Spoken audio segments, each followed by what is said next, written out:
Cuisinier, pour notre recette aujourd'hui, on commence par un bol d'eau chaude. On va y ajouter 100 ml de lait chaud et on va aussi y rajouter 10 g de levure sèche active. Allez, on complète avec une cuillère à soupe de sucre et ensuite on va également pouvoir rajouter 2 cuillères à soupe d'huile. Maintenant, on va s'aider d'un fouet et on va commencer à bien mélanger, à bien remuer jusqu'à ce qu'on obtienne un mélange très homogène. Lorsque vous constatez que la levure s'est dissoute, vous pouvez arrêter de remuer et c'est prêt. Maintenant, on va pouvoir ajouter 300 g de farine tout usage à ce mélange. On ajoute également une cuillère à soupe de sel. On ajoute une bonne cuillère à soupe de beurre. Le beurre ici peut être salé ou alors doux. On utilise bien nos mains pour mélanger et pétrir jusqu'à ce qu'on obtienne une pâte. Ça, c'est le résultat de notre pâte. Maintenant, on va laisser reposer dans le même bol. On recouvre la pâte d'une bonne quantité de film plastique. Ici, le film plastique, ça empêche l'air d'échapper de la pâte. Et on va laisser la pâte reposer pendant 45 minutes. Après 45 minutes, la pâte fait à fermenter, elle est prête et on va poursuivre avec la suite de la recette. Maintenant, on retire la pâte du bol et on poursuit.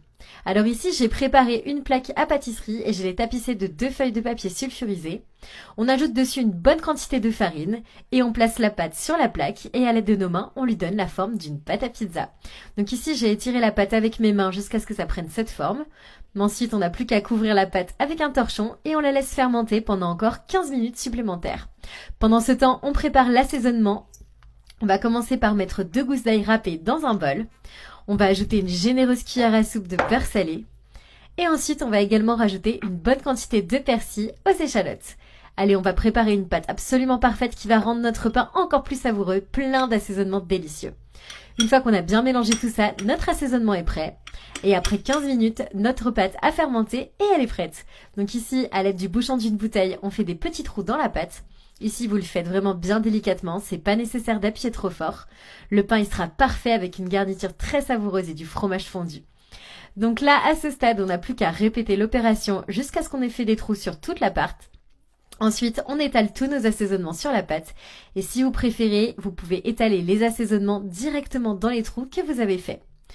Donc ici surtout, soyez prudents, ne forcez pas trop pour presser la pâte. Vous manipulez vraiment la pâte avec délicatesse parce qu'elle doit être traitée avec douceur. Une fois qu'on a terminé tout ça, il est temps de passer au fromage. Donc ici, tout simplement, dans les trous que vous avez fait avec le bouchon de la bouteille, vous allez ajouter une généreuse quantité de fromage. Donc moi ici, j'ai choisi d'utiliser de la mozzarella, mais vous pouvez utiliser du parmesan ou un autre fromage. Une fois que c'est terminé, on fait cuire à 350 pendant 20 minutes. Et là, notre pain est prêt, il est délicieux, croustillant, super aromatisé. On n'a plus qu'à couper et à servir un généreux morceau à notre famille.